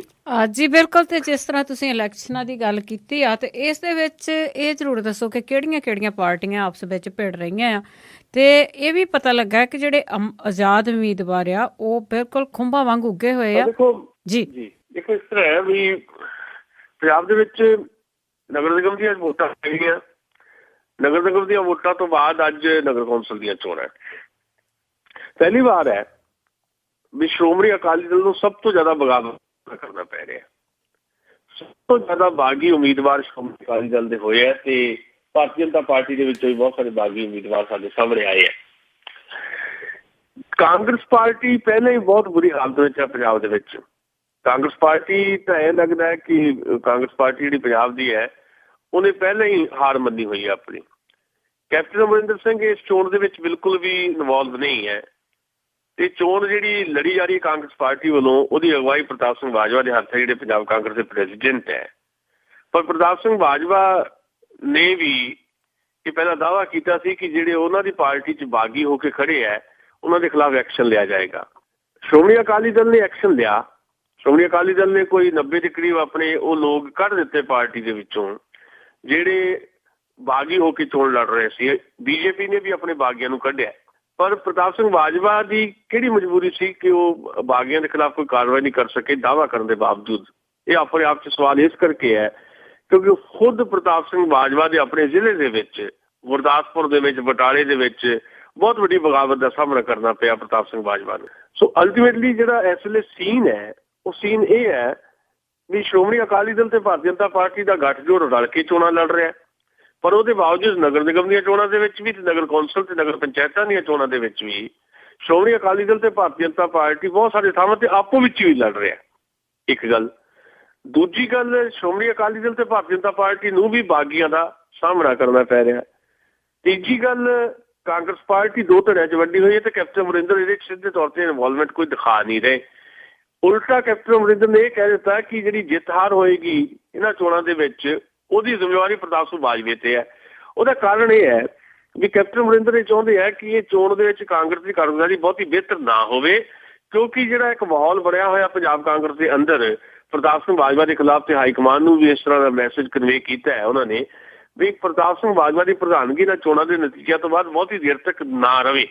ਸੋ ਇਸ ਸਿਚੁਏਸ਼ਨ ਦੇ ਵਿੱਚ ਚੋਣ ਹੋ ਰਹੀ ਹੈ ਤੇ ਇਸ ਸਿਚੁਏਸ਼ਨ ਦੇ ਵਿੱਚ ਜਿਹੜੇ ਇੰਡੀਪੈਂਡੈਂਟ ਹੈ, ਆਜ਼ਾਦ ਉਮੀਦਵਾਰ, ਉਹ ਬਹੁਤ ਵੱਡੀ ਤਾਦਾਦ ਦੇ ਵਿੱਚ ਹੈ। ਹੁਣ ਸਵਾਲ ਹੈ ਕਿ ਜਿਹੜੇ ਆਜ਼ਾਦ ਉਮੀਦਵਾਰ ਜਿਹਨੂੰ ਆਪਾਂ ਇੰਡੀਪੈਂਡੈਂਟ ਕੈਂਡੀਡੇਟ ਕਹਿੰਦੇ ਆ ਵੀ ਇਹਨਾਂ ਦੀ ਕੀ ਰਾਜਨੀਤੀ ਹੈ? ਇਹਦੇ ਬਾਰੇ ਮੇਰੀ ਇੱਕ ਬੜੀ ਸਪਸ਼ਟ ਜਿਹੀ ਧਾਰਨਾ ਹੈ। ਨੰਬਰ 1, 2 ਜਾਂ 3 ਵੱਖਰੇ ਵੱਖਰੇ ਤਰ੍ਹਾਂ ਦੇ ਆਜ਼ਾਦ ਉਮੀਦਵਾਰਾਂ ਦੀ ਕੈਟਾਗਰੀ ਇੱਕ ਹੁੰਦੀ ਹੈ। ਆਮ ਤੌਰ ਦੇ ਉੱਤੇ ਜਿਹੜੇ ਆਜ਼ਾਦ ਉਮੀਦਵਾਰ ਹੈ, ਜਿਹੜੇ ਪੱਕੇ ਤੌਰ ਦੇ ਉੱਤੇ ਉਹਨਾਂ ਨੇ ਹਰ ਚੋਣ ਦੇ ਵਿੱਚ ਕਿਤੇ ਨਾ ਕਿਤੇ ਖੜਨਾ ਹੁੰਦਾ ਤੇ ਉਹ ਆਜ਼ਾਦ ਉਮੀਦਵਾਰ ਜਿਹੜੇ ਖੜਦੇ ਆ ਉਹ ਲੈ ਦੇ ਕਰਕੇ ਖੜਦੇ ਆ ਵੀ ਇੱਕ ਕੈਂਡੀਡੇਟ ਜਿਹੜਾ ਆ ਆਪਣੇ ਵਿਰੋਧੀ ਦੀਆਂ ਵੋਟਾਂ ਕੱਟਣ ਵਾਸਤੇ 4 ਪੈਸੇ ਦੇ ਕੇ ਕਿਸੇ ਨੂੰ ਕਹਿੰਦਾ ਤੂੰ ਖੜ ਜਾ ਯਾਰ, ਆਪਣੇ ਇੰਡੀਪੈਂਡੈਂਟ ਖੜ ਜਾ ਤਾਂ ਜੋ ਮੇਰੇ ਫਲਾਣੇ ਵਿਰੋਧੀ ਦੀਆਂ ਵੋਟਾਂ ਕੱਟੀਆਂ ਜਾ ਸਕਣ। ਕੁਝ ਕੈਂਡੀਡੇਟ ਆਜ਼ਾਦ ਇਸ ਕਰਕੇ ਖੜੇ ਹੋ ਜਾਂਦੇ ਆ ਕਿ ਆਜ਼ਾਦ ਖੜੇ ਹੋਣ ਤੋਂ ਬਾਅਦ ਜਿਹਨੂੰ ਨੁਕਸਾਨ ਹੋਣਾ ਉਹਨੂੰ ਪੈਸੇ ਦੇ ਕੇ ਬਿਠਾ ਲੈਂਦਾ। ਇੱਕ ਤਾਂ ਇਹ ਹੋ ਗਿਆ ਕੈਟਾਗਰੀ। ਜਿਹੜੀ ਇਸ ਵਾਰੀ ਦੀ ਚੋਣ ਦੇ ਵਿੱਚ ਕੈਟਾਗਰੀ ਹੈ ਆਜ਼ਾਦ ਦੀ, ਉਹ ਇਹ ਹੈ ਕਿ ਬਾਗੀ ਜਿਹੜੇ ਹੋਏ ਆ ਉਹ ਬਾਗੀਆਂ ਨੇ ਇਹ ਤਹਈਆ ਕਰ ਲਿਆ ਕਿ ਜੇ ਸਾਨੂੰ ਹੁਣ ਪਾਰਟੀ ਚੋਂ ਕੱਢ ਦਿੱਤਾ ਹੈ ਤਾਂ ਅਸੀਂ ਫਿਰ ਆਜ਼ਾਦ ਲੜਾਂਗੇ। ਸਭ ਤੋਂ ਵੱਡੀ ਮਿਸਾਲ ਮੋਹਾਲੀ ਦੀ ਹੈ ਜੀ। ਮੋਹਾਲੀ ਦੇ ਵਿੱਚ ਬਲਵੰਤ ਸਿੰਘ ਰਾਮੂਵਾਲੀਆ ਨੂੰ ਇੰਚਾਰਜ ਲਾਇਆ ਸ਼੍ਰੋਮਣੀ ਅਕਾਲੀ ਦਲ ਨੇ। ਉਹਨਾਂ ਨੇ 30 ਸੀਟਾਂ ਆਪਣੇ ਬੰਦਿਆਂ ਨੂੰ ਦੇ ਦਿੱਤੀਆਂ। ਇੱਕ ਸੀਟ ਜਿਹੜੀ ਹੈ ਕੁਲਵੰਤ ਸਿੰਘ ਦੇ ਧੜੇ ਨੂੰ ਦਿੱਤੀ। ਕੁਲਵੰਤ ਸਿੰਘ ਜੀ ਨੂੰ ਪਿਛਲੀ ਵਾਰ ਫਤਿਹਗੜ੍ਹ ਸਾਹਿਬ ਤੋਂ ਚੋਣ ਲੜਾਈ ਲੋਕ ਸਭਾ ਦੀ ਸ਼੍ਰੋਮਣੀ ਅਕਾਲੀ ਦਲ ਨੇ ਉਹਦੇ ਤੋਂ ਭਾਵੁਕ ਹੋ ਕੇ ਜਾਂ ਗੁੱਸੇ 'ਚ ਆ ਕੇ ਕੁਲਵੰਤ ਸਿੰਘ ਨੇ ਆਪਣੇ ਆਜ਼ਾਦ ਉਮੀਦਵਾਰ ਖੜੇ ਕਰ ਦਿੱਤੇ। ਹੁਣ 40 ਆਜ਼ਾਦ ਉਮੀਦਵਾਰਾਂ ਦਾ ਗਰੁੱਪ ਜਿਹੜਾ ਆ ਮੋਹਾਲੀ ਦੇ ਵਿੱਚ ਕੁਲਵੰਤ ਸਿੰਘ ਦੇ ਧੜੇ ਦਾ। ਸੋ ਇੱਥੇ 3 ਧਿਰੀ ਲੜਾਈ ਹੋ ਗਈ ਹੈ। ਸੋ ਇਸ ਤਰ੍ਹਾਂ ਦੇ ਉਮੀਦਵਾਰ ਜਿਹੜੇ ਆਜ਼ਾਦ ਹੈ ਉਹਦੇ ਕਰਕੇ ਪੰਜਾਬ ਦੇ ਵਿੱਚ ਐਤਕੀ ਆਜ਼ਾਦ ਉਮੀਦਵਾਰਾਂ ਦੀ ਇੱਕ ਵੱਡੀ ਫੌਜ ਹੈ ਤੇ ਇਹ ਕਹਿਣਾ ਕੋਈ ਗਲਤ ਨਹੀਂ ਹੋਏਗਾ ਕਿ ਬਹੁਤ ਸਾਰੇ ਆਜ਼ਾਦ ਉਮੀਦਵਾਰ ਵੀ ਇਹਨਾਂ ਚੋਣਾਂ ਜਿਹੜੀਆਂ ਚੋਣਾਂ ਜਿੱਤਣਗੇ। ਉਸ ਤੋਂ ਬਾਅਦ ਨਵੇਂ ਸਮੀਕਰਨ ਜਿਹੜੇ ਹੈ ਉਹ ਬਣਦੇ ਹੋਏ ਦਿਖਾਈ ਦੇਣਗੇ। ਜੀ ਤਾਂ ਜੀ ਅੱਗੇ ਗੱਲ ਕਰੀਏ, ਜਿੱਦਾਂ ਇਲੈਕਸ਼ਨਾਂ ਦੇ ਵਿੱਚ ਹੁੰਦਾ ਹੀ ਆ ਇੱਕ ਦੂਸਰੇ ਤੇ ਦੂਸ਼ਣਬਾਜ਼ੀ ਆ, ਪਰ ਲੋਕਾਂ ਦਾ ਮੁੱਦਾ ਕੋਈ ਨਹੀਂ ਵਾਰਿਆ ਗਿਆ ਉਹਦੇ ਵਿੱਚ। ਇਹ ਆਮ ਤੌਰ ਦੇ ਉੱਤੇ ਹੁੰਦਾ। ਵੈਸੇ ਇਹ ਚੋਣ ਭਾਵੇਂ ਸਿੱਧੇ ਤੌਰ ਦੇ ਉੱਤੇ ਲੋਕਾਂ ਨਾਲ ਜੁੜੀ ਹੋਈ ਹੈ। ਵੈਸੇ ਤਾਂ ਜਿਹੜੀ ਵਿਧਾਨ ਸਭਾ ਦੀ ਚੋਣ ਹੁੰਦੀ ਹੈ, ਲੋਕ ਸਭਾ ਦੀ ਚੋਣ ਹੁੰਦੀ ਹੈ, ਉਹ ਵੀ ਸਿੱਧੇ ਤੌਰ ਤੇ ਕਿਉਂਕਿ ਵੋਟਰ ਜੁੜੇ ਹੁੰਦੇ ਨਾਲ, ਪਰ ਉਹਨਾਂ ਦੇ ਮੁੱਦੇ ਜਿਹੜੇ ਸਟੇਟ ਲੈਵਲ ਦੇ ਵਿਧਾਨ ਸਭਾ ਦੀ ਚੋਣ ਜਿਹੜੀ ਹੈ ਉਹਦੇ ਤੁਸੀਂ ਪੰਜਾਬ ਲੈਵਲ ਦੇ ਮੁੱਦੇ ਵਿਚਾਰੋਗੇ ਜਾਂ ਤੁਸੀਂ ਜਿਹੜੀ ਲੋਕ ਸਭਾ ਦੀ ਚੋਣ ਹੈ ਤੁਸੀਂ ਫਿਰ ਉਹ ਦੇਸ਼ ਦੇ ਮੁੱਦੇ ਆ ਜਾਂਦੇ ਆ ਵੀ ਦੇਸ਼ ਦੇ ਸਾਹਮਣੇ ਕਿਸ ਕਿਸਮ ਦੇ ਜਿਹੜੇ ਇਸ਼ੂ ਹੈਗੇ ਆ। ਜਿਹੜੀਆਂ ਨਗਰ ਪੰਚਾਇਤ ਤੇ ਨਗਰ ਕੌਂਸਲ ਦੀਆਂ ਚੋਣਾਂ ਹੁੰਦੀਆਂ ਉਹਦੇ ਨਾਲ ਸਿੱਧੇ ਤੌਰ ਤੇ ਤੁਹਾਡੇ ਗਲੀਆਂ ਨਾਲੀਆਂ ਤੱਕ ਜਿਹੜੇ ਜੁੜੇ ਮਸਲੇ ਹੁੰਦੇ ਆ। ਹੁਣ ਇਸ ਵੇਲੇ ਹੋਇਆ ਇਹ ਜਿਹਦਾ ਜ਼ਿਕਰ ਅਸੀਂ ਕੀਤਾ ਹੈ ਵੀ ਜਿਹੜਾ ਇਸ ਵੇਲੇ ਦਾ ਰਾਜਨੀਤਿਕ ਸੀਨ ਹੈ ਪੰਜਾਬ ਦੇ ਵਿੱਚ ਉਹ ਬੜਾ ਅਜੀਬ ਕਿਸਮ ਦਾ ਬਣ ਗਿਆ। ਹਰ ਪਾਰਟੀ ਜਿਹੜੀ ਮੁੱਖ ਪਾਰਟੀ ਆ ਸ਼੍ਰੋਮਣੀ ਅਕਾਲੀ ਦਲ, ਬੀਜੇਪੀ ਜਾਂ ਕਾਂਗਰਸ, ਆਮ ਆਦਮੀ ਪਾਰਟੀ ਚੋਣ ਲੜ ਨਹੀਂ ਰਹੀ। ਇਹ ਸਾਰੀਆਂ ਪਾਰਟੀਆਂ ਪਾਟੋ ਧਾਰ ਦਾ ਸ਼ਿਕਾਰ ਹੈ। ਸਾਰੀਆਂ ਪਾਰਟੀਆਂ ਦੇ ਵਿੱਚ ਬਹੁਤ ਵੱਡੇ ਪੱਧਰ ਤੇ ਬਗਾਵਤ ਹੋਈ ਹੈ। ਅੱਛਾ, ਦੂਜੀ ਗੱਲ, ਬੀਜੇਪੀ ਤੇ ਸ਼੍ਰੋਮਣੀ ਅਕਾਲੀ ਦਲ ਵਾਲੇ ਸਾਂਝੇ ਤੌਰ ਤੇ ਚੋਣ ਲੜਨ ਦੇ ਬਾਵਜੂਦ ਪੰਜਾਬ ਦੇ ਵਿੱਚ ਬਹੁਤ ਸਾਰੇ ਥਾਵਾਂ ਤੇ ਇੱਕ ਦੂਜੇ ਦੇ ਖਿਲਾਫ ਹੈ ਤੇ ਦੂਸ਼ਣਬਾਜ਼ੀ ਚੱਲ ਰਹੀ ਹੈ। ਕਾਂਗਰਸੀ ਜਿਹੜੇ ਹੈ ਉਹ ਦੋਸ਼ ਲਾ ਰਹੇ ਹੈ ਕਿ ਉਹਨਾਂ ਦੇ ਬਹੁਤ ਸਾਰੇ ਉਮੀਦਵਾਰਾਂ ਨੂੰ ਕਾਗਜ਼ ਨਹੀਂ ਭਰਨ ਦਿੱਤੇ ਗਏ। ਅਕਾਲੀ ਦਲ ਵੀ ਬਾਗੀਆਂ ਨਾਲ ਜੂਝ ਰਿਹਾ। ਸੋ ਉਹ ਜੂਝਣ ਆਪੇ ਇਹਨਾਂ ਚੀਜ਼ਾਂ ਤੇ ਇੱਕ ਦੂਜੇ ਤੇ ਇਲਜ਼ਾਮਬਾਜ਼ੀ ਲਾ ਕੇ ਆਪਣਾ ਜਿਹੜਾ ਡੰਗ ਟਪਾਉਣ ਵਾਲੀ ਗੱਲ ਰਹਿ ਗਈ। ਪਰ ਜਿਹੜਾ ਥੱਲੇ ਲੋਕਾਂ ਦੇ ਮਸਲੇ ਆ, ਜਿਹੜੇ ਮਸਲੇ ਸਿੱਧੇ ਤੌਰ ਤੇ ਲੋਕਾਂ ਨੂੰ ਇਫੈਕਟ ਕਰਦੇ ਆ। ਪੰਜਾਬ ਦੇ ਸ਼ਹਿਰਾਂ ਦੀ ਹਾਲਤ ਬਹੁਤ ਮਾੜੀ ਹੈ ਜੀ। ਪੰਜਾਬ ਦੇ ਸ਼ਹਿਰਾਂ ਦੇ ਵਿੱਚ ਸੜਕਾਂ ਆ, ਸੀਵਰੇਜ ਹੈ, ਪੀਣ ਵਾਲਾ ਜਿਹੜਾ ਸ਼ੁੱਧ ਪਾਣੀ ਦਾ ਮਸਲਾ ਆ, ਸੜਕਾਂ ਦੇ ਉੱਤੇ ਰੋਸ਼ਨੀਆਂ ਦੇ ਪ੍ਰਬੰਧ ਦਾ ਮਸਲਾ, ਕਿਉਂਕਿ ਇਹ ਸਾਰੀਆਂ ਨਗਰ ਕੌਂਸਲਾਂ, ਨਗਰ ਪੰਚਾਇਤਾਂ ਜਾਂ ਨਗਰ ਨਿਗਮ ਨਾਲ ਜੁੜੇ ਮਸਲੇ ਆ। ਜਿਹੜੀਆਂ ਬੇਸਿਕ ਸਟਰਕਚਰ ਹੁੰਦਾ, ਜਿਹੜਾ ਬੇਸਿਕ ਸਟਰਕਚਰ ਜਿਹਨੂੰ ਆਪਾਂ ਬੁਨਿਆਦੀ ਢਾਂਚਾ ਕਹਿੰਦੇ ਆ, ਉਹ ਬੇਸਿਕ ਸਟਰਕਚਰ ਜਿਹੜਾ ਹੈ ਸਾਡਾ ਤਬਾਹ ਹੋ ਚੁੱਕਾ ਪੰਜਾਬ ਦਾ। ਪੰਜਾਬ ਦੇ ਪਿੰਡਾਂ ਦੇ ਵਿੱਚ ਆਓ ਤੁਸੀਂ, ਜਿਹੜੇ ਕਸਬੇ ਹੈ ਉਹਨਾਂ 'ਚ, ਪਿੰਡਾਂ 'ਚ ਵੀ ਕਸਬਿਆਂ 'ਚ ਵੀ, ਕਿਉਂਕਿ ਪੇਂਡੂ ਪੰਚਾਇਤਾਂ ਦੀਆਂ ਚੋਣਾਂ ਤਾਂ ਹੈ ਨਹੀਂ, ਪਰ ਜਿਹੜੇ ਸ਼ਹਿਰ ਨੁਮਾ ਕਸਬੇ ਆ ਉੱਥੇ ਨਗਰ ਪੰਚਾਇਤਾਂ ਦੀਆਂ ਚੋਣਾਂ। ਉਹਨਾਂ 'ਚ ਹਾਲਤ ਇਹ ਹੈ ਵੀ ਉੱਥੇ ਗਲੀਆਂ ਨਾਲੀਆਂ ਦੀ ਇੰਨੀ ਬੁਰੀ ਹਾਲਤ ਹੈ ਕਿ ਤੁਸੀਂ 100 ਮੀਟਰ ਵੀ ਜਿਹੜਾ ਆ ਉਹ ਚੱਲ ਨਹੀਂ ਸਕਦੇ ਗਲੀਆਂ ਦੇ ਵਿੱਚ। ਇੰਨੀ ਬੁਰੀ ਤਰ੍ਹਾਂ ਸੀਵਰੇਜ ਦੀ ਹਾਲਤ ਬੁਰੀ ਹੋਈ ਹੈ, ਟੁੱਟੀਆਂ ਪਈਆਂ ਸੜਕਾਂ, ਗਲੀਆਂ ਨਾਲੀਆਂ, ਤੇ ਚੁੰਗੀ ਦਾ ਮਸਲਾ ਆ, ਇਸ ਤੋਂ ਬਿਨਾਂ ਬਿਜਲੀ ਦਾ ਮਸਲਾ ਆ। ਇਹ ਸਾਰੀਆਂ ਚੀਜ਼ਾਂ, ਇਹਨਾਂ ਚੀਜ਼ਾਂ ਦੇ ਉੱਤੇ ਕੋਈ ਗੱਲ ਕਰਨ ਨੂੰ ਰਾਜ਼ੀ ਨਹੀਂ ਹੈਗਾ। ਸਾਰੇ ਲੋਕ ਜਿਹੜੇ ਆ ਇੱਕ ਦੂਜੇ ਤੇ ਦੂਸ਼ਣਬਾਜ਼ੀ ਲਾਉਂਦੇ ਆ। ਕਾਂਗਰਸੀ ਅਕਾਲੀਆਂ ਨੂੰ ਮਤਲਬ ਬਿਲਕੁਲ ਗਾਲਾਂ ਕੱਢਣ ਵਾਲੀ ਭਾਸ਼ਾ ਤੱਕ ਜਾ ਕੇ ਬੋਲਦੇ ਆ। ਅਕਾਲੀ ਕਾਂਗਰਸੀਆਂ ਦੇ ਉੱਤੇ ਬੋਲਦੇ ਆ। ਬੀਜੇਪੀ ਤੇ ਅਕਾਲੀ ਜਿੱਥੇ ਇਕੱਠੇ ਹੈ ਉੱਥੇ ਦਿਲੋਂ ਇਕੱਠੇ ਨਹੀਂ ਹੈਗੇ, ਜਿੱਥੇ ਨਹੀਂ ਇਕੱਠੇ ਉੱਥੇ ਇੱਕ ਦੂਜੇ ਦੇ ਖਿਲਾਫ ਬਹੁਤ ਵੱਡੇ ਪੱਧਰ ਤੇ ਦੂਸ਼ਣਬਾਜ਼ੀ ਕੀਤੀ ਉਹਨਾਂ ਨੇ। ਜਿੱਦਾਂ ਤਰਨਤਾਰਨ ਦਾ ਮਸਲਾ ਹੈ, ਅਨਿਲ ਜੋਸ਼ੀ ਦੇ ਭਰਾ ਰਾਜਾ ਜੋਸ਼ੀ ਦੇ ਉੱਤੇ ਜਿਹੜਾ ਹਮਲਾ ਹੋਇਆ, ਉਸ ਤੋਂ ਬਾਅਦ ਅੱਜ ਜਦੋਂ ਤਰਨਤਾਰਨ 'ਚ ਵੋਟਾਂ ਪੈ ਰਹੀਆਂ ਉੱਥੇ ਵੀਡੀਓਗ੍ਰਾਫੀ ਕਰਵਾਈ ਜਾ ਰਹੀ ਹੈ। ਸੈਂਟਰਲ ਫੋਰਸਿਸ ਦੀ ਡਿਮਾਂਡ ਕੀਤੀ ਸੀ, ਉਹ ਨਹੀਂ ਆਈ। ਸੋ ਅਲਟੀਮੇਟਲੀ ਪੰਜਾਬ ਦੇ ਵਿੱਚ ਇਹ ਚੋਣਾਂ ਜਿਹੜੀਆਂ, ਇਹਨਾਂ ਚੋਣਾਂ ਦੇ ਦੌਰਾਨ ਲੋਕਾਂ ਦੇ ਮਸਲੇ ਹੈ ਨਹੀਂ ਕਿਤੇ ਵੀ। ਲੋਕਾਂ ਦੇ ਮਸਲੇ ਉਮੀਦਵਾਰਾਂ ਦੀ ਦੂਸ਼ਣਬਾਜ਼ੀ ਦੇ ਪ੍ਰਚਾਰ ਦੀ ਧੂੜ ਦੇ ਵਿੱਚ ਜਿਹੜੇ ਗਵਾਚ ਗਏ ਆ, ਤੇ ਲੋਕਾਂ ਦੇ ਮਸਲੇ ਉਵੇਂ ਦੇ ਉਵੇਂ ਰਹਿਣੇ ਆ। ਇਹ ਲੋਕਾਂ ਨੇ ਜਿੱਤ ਜਾਣਾ, ਜਿਹਨੇ ਹਾਰਨਾ ਹਾਰ ਜਾਣਾ, ਜਿਹਨੇ ਜਿੱਤਣਾ ਜਿੱਤ ਜਾਣਾ, ਤੇ ਫਿਰ ਮਿੱਟੀ ਜਿਹੜੀ ਉੱਡੀ ਹੋਈ ਹੈ ਉਹ 2-4 ਮਹੀਨਿਆਂ 'ਚ ਫਿਰ ਥੱਲੇ ਬੈਠ ਜਾਣੀ ਆ। ਜਾਣੀ ਪੰਚਾਂ ਦਾ ਕਿਹਾ ਸਿਰ ਮੱਥੇ ਤੇ ਬਰਨਾਲਾ ਉੱਥੇ ਦਾ ਉੱਥੇ, ਉਹੀ ਸਥਿਤੀ ਪੰਜਾਬ ਦੇ ਵਿੱਚ ਰਹਿਣੀ ਹੈ ਜੀ। ਅੱਜ ਜੀ ਤੇ ਬਿਲਕੁਲ ਸੁਸ਼ੀਲ ਜੀ, ਇਹ ਵੀ ਪਤਾ ਲੱਗਾ ਕਿ ਜਿਹੜੀਆਂ ਇਹ ਆਮ ਵੋਟਾਂ ਆ ਉਸ ਦੇ ਵਿੱਚ ਵੀ ਕਹਿੰਦੇ ਵੀ ਲੋਕਾਂ ਨੂੰ ਬੜਾ ਕੁਛ ਦਿੱਤਾ ਗਿਆ, ਸੋਨਾ ਤੱਕ ਵੀ ਵੰਡਿਆ ਗਿਆ।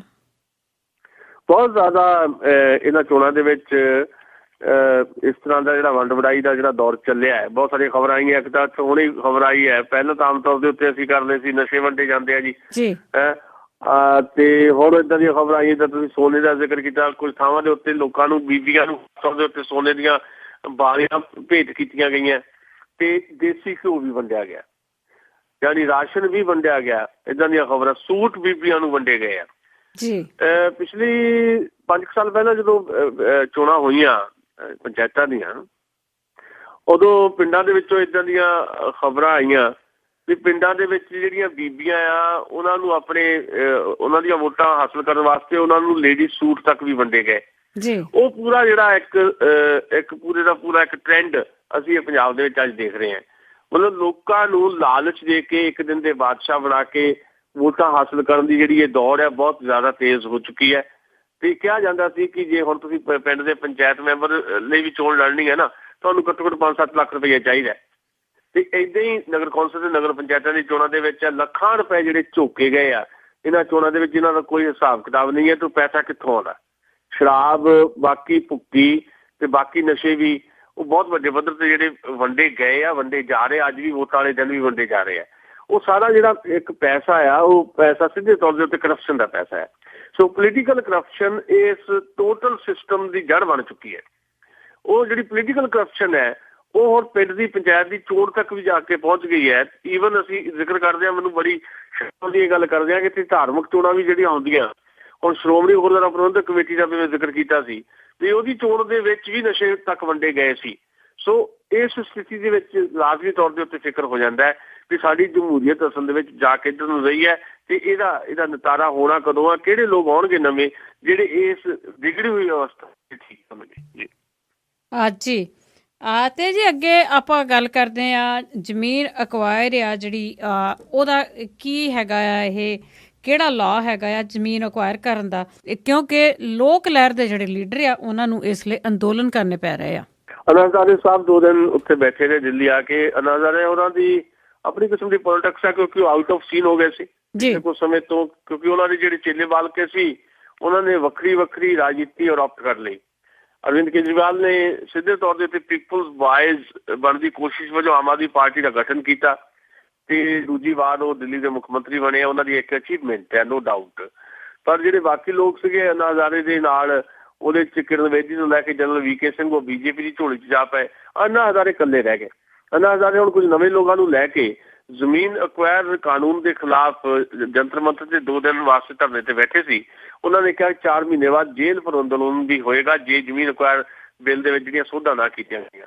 ਹੁਣ ਸਵਾਲ ਹੈ ਕਿ ਪਹਿਲੀ ਗੱਲ ਤਾਂ ਅੰਨਾ ਹਜ਼ਾਰੇ ਦੇ ਹਵਾਲੇ ਨਾਲ ਜੇ ਅਸੀਂ ਕਰਦੇ ਹਾਂ ਤੇ ਜਨ ਲੋਕਪਾਲ ਦਾ ਇਸ਼ੂ ਕਿੱਥੇ ਗਿਆ? ਹੁਣ ਖੁਦ ਅੰਨਾ ਹਜ਼ਾਰੇ ਵੀ ਇੱਥੇ ਬੋਲਣ ਨੂੰ ਤਿਆਰ ਨਹੀਂ, ਪਰ ਜ਼ਮੀਨ ਅਕਵਾਇਰ ਦਾ ਇਸ਼ੂ ਜਿਹੜਾ ਹੈ ਉਹ ਬੜਾ ਇੰਪੋਰਟੈਂਟ ਹੈ। ਉਹਨਾਂ ਨੇ ਭਾਵੇਂ ਲੜਾਈ ਸ਼ੁਰੂ ਕੀਤੀ ਹੈ ਤੇ ਉਸ ਲੜਾਈ ਦੇ ਵਿੱਚ ਬਹੁਤ ਸਾਰੇ ਲੋਕ ਉਹਨਾਂ ਨਾਲ ਆਉਣਗੇ ਵੀ। ਉਹਨਾਂ ਨੇ ਇੱਕ ਨਵੀਂ ਗੱਲ ਇਹ ਕਹੀ ਵੀ ਜੇ ਉਹਨਾਂ ਨੂੰ ਮਾਓਵਾਦੀਆਂ ਨਾਲ ਵੀ ਸੰਪਰਕ ਕਰਨਾ ਪਿਆ ਤਾਂ ਜ਼ਮੀਨ ਅਕਵਾਇਰ ਕਾਨੂੰਨ ਦੇ ਖਿਲਾਫ ਉਹ ਵੀ ਕਰਨਗੇ। ਸੋ ਨਵੀਂ ਸਰਕਾਰ ਜੇ ਸਰਕਾਰ ਨੂੰ ਬਣਾਉਣ ਦੇ ਵਿੱਚ ਵੀ ਅੰਨਾ ਹਜ਼ਾਰੇ ਦਾ ਹੱਥ ਹੈ, ਕਿਉਂਕਿ ਅੰਨਾ ਹਜ਼ਾਰੇ ਦਾ ਪਹਿਲਾ ਅੰਦੋਲਨ ਕਾਂਗਰਸ ਦੇ ਖਿਲਾਫ ਸੀ ਤੇ ਉਹ ਸਾਰਾ ਜਿਹੜਾ ਨੈਗੇਟਿਵ ਕਿਸਮ ਦਾ ਇੱਕ ਵੋਟ ਸੀ ਜਿਹੜਾ ਕਾਂਗਰਸ ਦੇ ਖਿਲਾਫ ਭੁਗਤਿਆ ਬੀਜੇਪੀ ਦੇ ਹੱਕ ਦੇ ਵਿੱਚ, ਉਹਦੇ ਚ ਅੰਨਾ ਹਜ਼ਾਰੇ ਦੀ ਇੱਕ ਬਹੁਤ ਵੱਧਵੀਂ ਕੰਟਰੀਬਿਊਸ਼ਨ ਹੈ। ਹੁਣ ਉਹੀ ਅੰਨਾ ਹਜ਼ਾਰੇ ਜਿਹੜੀ ਮੌਜੂਦਾ ਸਰਕਾਰ ਹੈ ਜਿਹਨੂੰ ਉਹਨੇ ਖੁਦ ਬਣਾਉਣ ਦੇ ਵਿੱਚ ਮਦਦ ਕੀਤੀ ਹੈ ਸਿੱਧੇ ਤੌਰ ਤੇ, ਉਹ ਸਰਕਾਰ ਦੇ ਇਸ ਕਾਨੂੰਨ ਦੇ ਖਿਲਾਫ ਜੰਤਰ ਮੰਤਰ ਤੇ 2 ਦਿਨ ਤੋਂ ਬੈਠੇ ਸੀ। ਅਰਵਿੰਦ ਕੇਜਰੀਵਾਲ ਵੀ ਕੱਲ ਉਹਨਾਂ ਦੇ ਨਾਲ ਬੈਠੇ ਆ। ਅਸੀਂ ਖਬਰਾਂ 'ਚ ਸਾਰੀਆਂ ਚੀਜ਼ਾਂ ਤੁਹਾਡੇ ਨਾਲ ਸਾਂਝੀਆਂ ਕੀਤੀਆਂ। ਹੁਣ ਜਿਹੜਾ ਇਹ ਬਿੱਲ ਹੈ ਅਸਲ ਵਿੱਚ ਹੈ ਕੀ?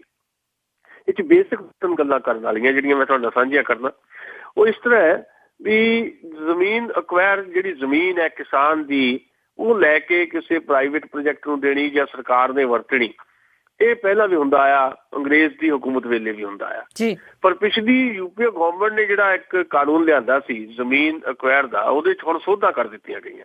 ਅੱਛਾ, ਜਿਹੜਾ ਪਿਛਲੀ ਯੂਪੀਏ ਗਵਰਨਮੈਂਟ ਸੀ ਡਾਕਟਰ ਮਨਮੋਹਨ ਸਿੰਘ ਦੀ, ਉਹ ਜਦੋਂ ਇਹ ਕਾਨੂੰਨ ਲੈ ਕੇ ਆਈ ਤੇ ਉਦੋਂ ਇਹੀ ਬੀਜੇਪੀ ਸੀ ਜਿਹਨੇ ਉਹ ਸੋਧਾ ਕਰਾਉਣ ਤੇ ਜ਼ੋਰ ਪਾਇਆ ਤੇ ਲੈਫਟ ਪਾਰਟੀਆਂ ਨੇ ਵੀ ਜ਼ੋਰ ਪਾਇਆ। ਉਹ ਜਿਹੜਾ ਬਿੱਲ ਪਾਸ ਹੋਇਆ ਯੂਪੀਏ ਗਵਰਨਮੈਂਟ ਵੇਲੇ, ਉਹ ਸੀਗਾ ਵੀ ਜੇ ਤੁਸੀਂ ਪ੍ਰਾਈਵੇਟ ਪ੍ਰੋਜੈਕਟ ਵੀ ਲਾਉਣਾ ਹੈ ਜ਼ਮੀਨ ਲੈ ਕੇ ਕਿਸਾਨ ਦੀ, ਤਾਂ ਘੱਟੋ ਘੱਟ 80% ਜਿਹੜੇ ਕਿਸਾਨ ਹੈ ਉਸ ਏਰੀਏ ਦੇ, ਉਹਨਾਂ ਦੀ ਸਹਿਮਤੀ ਲੈਣੀ ਜ਼ਰੂਰੀ ਹੈ। ਜਿੰਨੀ ਦੇਰ ਤੱਕ 80% ਉਸ ਏਰੀਏ ਦੇ ਕਿਸਾਨ ਇਹ ਦਸਤਖਤ ਨਹੀਂ ਕਰਦੇ ਕਿ ਠੀਕ ਹੈ ਇੱਥੇ ਤੁਸੀਂ ਪ੍ਰਾਈਵੇਟ ਪ੍ਰੋਜੈਕਟ ਕੋਈ ਲਾ ਲਓ, ਉਨੀ ਦੇਰ ਤੱਕ ਜ਼ਮੀਨ ਨਹੀਂ ਲਈ ਜਾ ਸਕਦੀ। ਤੇ ਦੂਜੀ ਗੱਲ, ਜੇ ਇਕੱਲਾ ਪ੍ਰਾਈਵੇਟ ਨਹੀਂ, ਜੇ ਸਰਕਾਰ ਤੇ ਪ੍ਰਾਈਵੇਟ ਅਦਾਰਿਆਂ ਨੇ ਰਲ ਕੇ, ਜਿਹਨੂੰ PPP ਕਹਿੰਦੇ ਆਪਾਂ, ਪਬਲਿਕ ਤੇ ਪ੍ਰਾਈਵੇਟ ਜਿਹੜੇ ਅਦਾਰੇ ਹੈ, ਉਹਨਾਂ ਨੇ ਰਲ ਕੇ ਵੀ ਜੇ ਕੋਈ ਲਾਉਣਾ ਕੋਈ ਪ੍ਰੋਜੈਕਟ ਤਾਂ ਉਹਦੇ ਵਾਸਤੇ ਵੀ ਜ਼ਮੀਨ ਲੈਣ ਵਾਸਤੇ 70% ਕਿਸਾਨਾਂ ਦੀ ਸਹਿਮਤੀ ਜ਼ਰੂਰੀ ਸੀ। ਜਿਹੜਾ NDA ਗਵਰਨਮੈਂਟ ਨੇ, ਨਰਿੰਦਰ ਮੋਦੀ ਦੀ ਅਗਵਾਈ ਵਾਲੇ ਦੀ ਸਰਕਾਰ ਜਿਹੜੀ NDA ਦੀ, ਉਹਨੇ ਜਿਹੜਾ ਬਿੱਲ ਹੁਣ ਪੇਸ਼ ਕੀਤਾ ਹੈ, ਉਹਦੇ 'ਚ ਕੁਝ ਇੱਦਾਂ ਦੇ ਸੈਕਟਰ ਹੈਗੇ ਆ, ਡਿਫੈਂਸ ਦਾ ਸੈਕਟਰ ਹੈ ਜਾਂ ਪੇਂਡੂ ਇਨਫਰਾਸਟਰਕਚਰ ਹੈ, ਸਾਡਾ ਬੁਨਿਆਦੀ ਢਾਂਚਾ ਪਿੰਡਾਂ ਦਾ, ਜਾਂ ਇੰਡਸਟਰੀਅਲ ਕਾਰੀਡੋਰ ਹੈ, ਉਹਦੇ ਵਾਸਤੇ ਜੀ ਕਿਸੇ ਦੀ ਸਹਿਮਤੀ ਲੋੜ ਨਹੀਂ, ਕਿਸੇ ਦੀ ਵੀ ਸਹਿਮਤੀ ਦੀ ਲੋੜ ਨਹੀਂ। ਜਦੋਂ ਮਰਜ਼ੀ ਸਰਕਾਰ ਚਾਹੇ ਜ਼ਮੀਨ ਲੈ ਸਕਦੀ, ਕਿਸਾਨ ਜਿਹਦੀ ਜ਼ਮੀਨ ਉਹਨੂੰ ਪੁੱਛਣਾ ਵੀ ਨਹੀਂ। ਅਗਲੀ ਗੱਲ, ਜਿਹੜੀ ਪਿਛਲਾ ਬਿੱਲ ਸੀਗਾ ਯੂਪੀਏ ਗਵਰਨਮੈਂਟ ਦਾ, ਵੀ ਕਿਸਾਨਾਂ ਨੂੰ ਇਹ ਪੂਰਾ ਹੱਕ ਸੀ ਵੀ ਜੇ ਉਹਨਾਂ ਦੀ ਜ਼ਮੀਨ ਅਕਵਾਇਰ ਕਰ ਲਈ ਗਈ ਤਾਂ ਉਹ ਅਦਾਲਤ ਵਿੱਚ ਜਾ ਸਕਦੇ ਸੀ ਉਹਦੇ ਖਿਲਾਫ। ਹੁਣ ਇਹ ਹੋ ਗਿਆ ਕਿ ਤੁਸੀਂ ਅਦਾਲਤ ਵਿੱਚ ਵੀ ਨਹੀਂ ਜਾ ਸਕਦੇ, ਅਦਾਲਤ ਜਾਣ ਦਾ ਵੀ ਕਿਸਾਨ ਨੂੰ ਹੱਕ ਨਹੀਂ। ਫਿਰ ਇਹ ਸੀ ਵੀ ਤੁਸੀਂ ਐਗਰੀਕਲਚਰ ਜ਼ਮੀਨ ਨਹੀਂ ਲੈ ਸਕਦੇ ਪਹਿਲੇ ਬਿੱਲ ਦੇ ਮੁਤਾਬਕ, ਜਿੱਥੇ ਖੇਤੀ ਹੁੰਦੀ ਆ ਨਾ ਉਹ ਜ਼ਮੀਨ ਨਹੀਂ ਲੈ ਸਕਦੇ, ਬੰਜਰ ਜ਼ਮੀਨ ਲੈ ਲਓ। ਨਵੇਂ ਬਿੱਲ 'ਚ ਆ ਗਿਆ ਕਿ ਜਿਹੜੀ ਖੇਤੀਯੋਗ ਜ਼ਮੀਨ ਹੈ ਉਹ ਵੀ ਲੈ ਲੈਣੀ ਹੈ। ਫਿਰ ਤੁਸੀਂ ਦੇਖ ਲਓ ਵੀ ਦੇਸ਼ ਦਾ ਬਣੇਗਾ ਕੀ।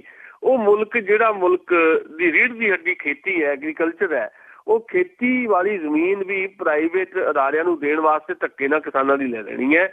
ਇਹ ਨਵੇਂ ਬਿੱਲ ਦੇ ਵਿੱਚ ਹੈ। ਫਿਰ ਇਹ ਸੀਗਾ ਪਹਿਲਾਂ ਜਿਹੜਾ ਸੀਗਾ ਵੀ 5 ਸਾਲ ਤੱਕ ਜੇ ਜ਼ਮੀਨ ਲੈ ਲਈ ਹੈ ਪਰ ਉਹਦੀ ਵਰਤੋਂ ਨਹੀਂ ਕੀਤੀ ਗਈ ਤਾਂ ਜ਼ਮੀਨ ਜਿਹੜੀ ਹੈ ਉਹ ਵਾਪਸ ਕਿਸਾਨ ਨੂੰ ਮਿਲ ਜਾਊਗੀ।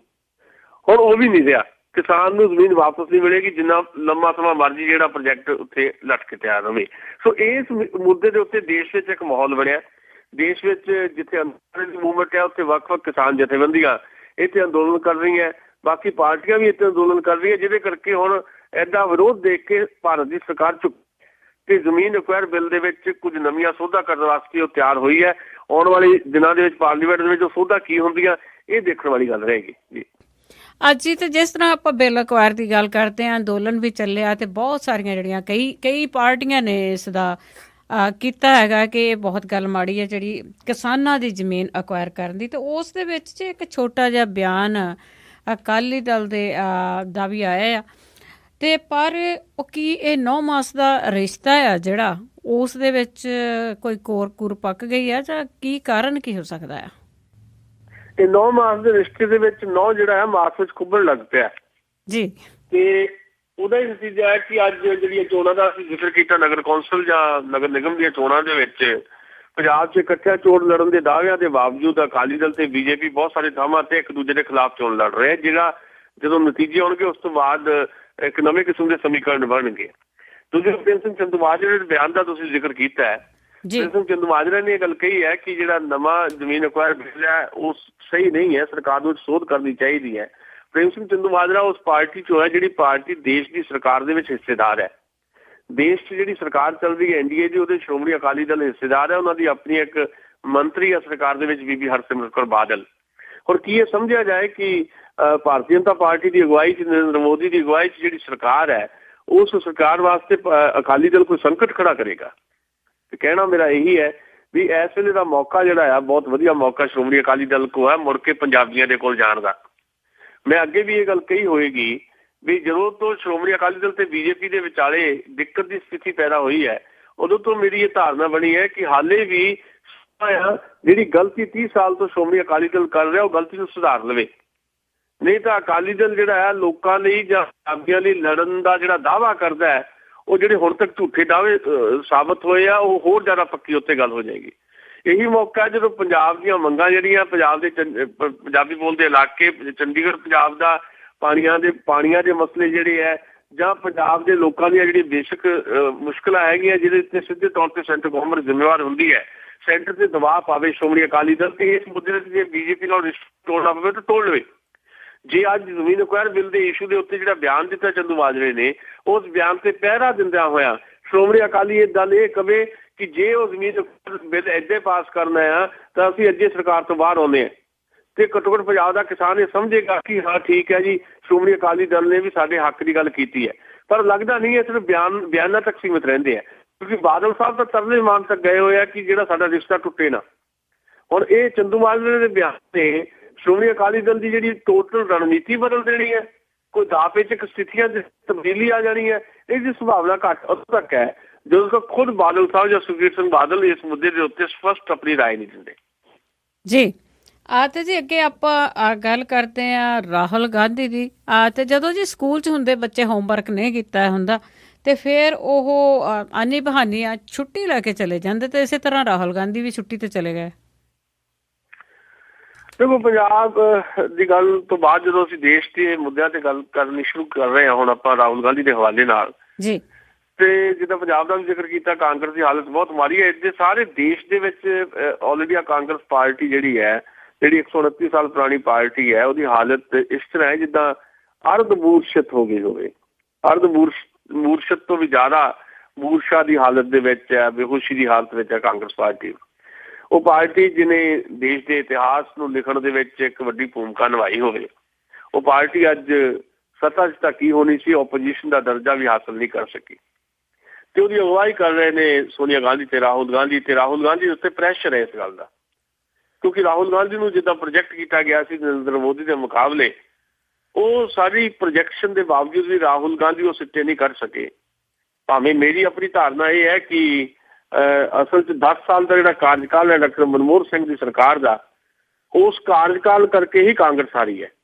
ਉਹ 'ਚ ਨਿੱਜੀ ਤੌਰ ਦੇ ਉੱਤੇ ਰਾਹੁਲ ਗਾਂਧੀ ਦੀ ਕੋਈ ਗਲਤੀ ਨਹੀਂ ਹੈ, ਪਰ ਸਾਡਾ ਕਿਉਂਕਿ ਸੈਟਅਪ, ਪੋਲੀਟੀਕਲ ਸੈਟਅਪ ਇਸ ਕਿਸਮ ਦਾ ਹੈ ਵੀ ਜਿਹੜਾ ਲੋਕ ਹੈਡ ਕਰਦੇ ਨੇ ਪਾਰਟੀ ਨੂੰ, ਉਹਦੇ ਉੱਤੇ ਜਿੱਤ ਜਾਂ ਹਾਰ ਦੀ ਜ਼ਿੰਮੇਵਾਰੀ ਸੁੱਟੀ ਜਾਂਦੀ ਹੈ। ਹੁਣ ਰਾਹੁਲ ਗਾਂਧੀ ਦੇ ਉੱਤੇ ਜਦੋਂ ਹਾਰ ਦੀ ਜ਼ਿੰਮੇਵਾਰੀ ਸਿੱਟ ਰਹੇ ਨੇ ਕੁਝ ਲੀਡਰ, ਤੇ ਰਾਹੁਲ ਗਾਂਧੀ ਨੂੰ ਪਰੇਸ਼ਾਨੀ ਹੋ ਰਹੀ ਹੈ। ਇਸੇ ਕਰਕੇ ਰਾਹੁਲ ਗਾਂਧੀ ਕੁਝ ਲੀਡਰਾਂ ਤੋਂ ਨਾਰਾਜ਼ ਚੱਲ ਰਿਹਾ ਹੈ। ਤੇ ਇਨ ਬਿਟਵੀਨ ਇਹ ਹੈ ਕਿ ਸੋਨੀਆ ਗਾਂਧੀ ਦੀ ਕਿਚਨ ਕੈਬਨਿਟ ਉਹ ਇਹ ਤੈਅ ਕਰ ਚੁੱਕੀ ਹੈ ਕਿ ਰਾਹੁਲ ਗਾਂਧੀ ਨੂੰ ਫੁੱਲ ਫਲੈਜ ਪ੍ਰੈਜ਼ੀਡੈਂਟ ਬਣਾਉਣਾ ਆਲ ਇੰਡੀਆ ਕਾਂਗਰਸ ਦਾ।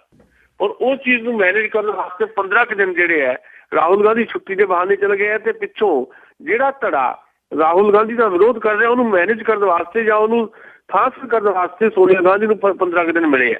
ਸੋ ਸੋਨੀਆ ਗਾਂਧੀ ਉਹਨਾਂ ਦੀ ਗੈਰ ਹਾਜ਼ਰੀ ਦੇ ਵਿੱਚ ਉਹਨਾਂ ਲੋਕਾਂ ਨੂੰ, ਜਿਹੜੇ ਲੋਕ ਰਾਹੁਲ ਗਾਂਧੀ ਦਾ ਉੱਚੀ ਸੁਰ 'ਚ ਭਾਵੇਂ ਨਹੀਂ ਦਬਵੀਂ ਸੁਰ ਦੇ ਵਿੱਚ ਵਿਰੋਧ ਕਰ ਰਹੇ ਹੈ, ਉਹ ਵਿਰੋਧ ਨੂੰ ਦਬਾਉਣ ਵਾਸਤੇ ਉਹਨਾਂ ਨਾਲ ਜਿਹੜੀ ਪਰਸਨਲੀ ਮੀਟਿੰਗਾਂ ਕਰੇਗੀ ਸੋਨੀਆ ਗਾਂਧੀ। ਤੇ 15 ਦਿਨਾਂ ਬਾਅਦ ਆ ਕੇ ਅਪ੍ਰੈਲ ਮਹੀਨੇ ਦੇ ਵਿੱਚ ਜਦੋਂ ਬਾਅਦ ਵਿੱਚ ਹੋਏਗਾ ਇਹਨਾਂ ਦਾ ਕਨਵੈਨਸ਼ਨ ਹੋਏਗੀ ਆਲ ਇੰਡੀਆ ਕਾਂਗਰਸ ਦੀ, ਉਹਦੇ ਵਿੱਚ ਸ਼ਾਇਦ ਰਾਹੁਲ ਗਾਂਧੀ ਨੂੰ ਪ੍ਰੈਜ਼ੀਡੈਂਟ ਦੇ ਤੌਰ ਦੇ ਉੱਤੇ ਪੇਸ਼ ਕੀਤਾ ਜਾਏਗਾ।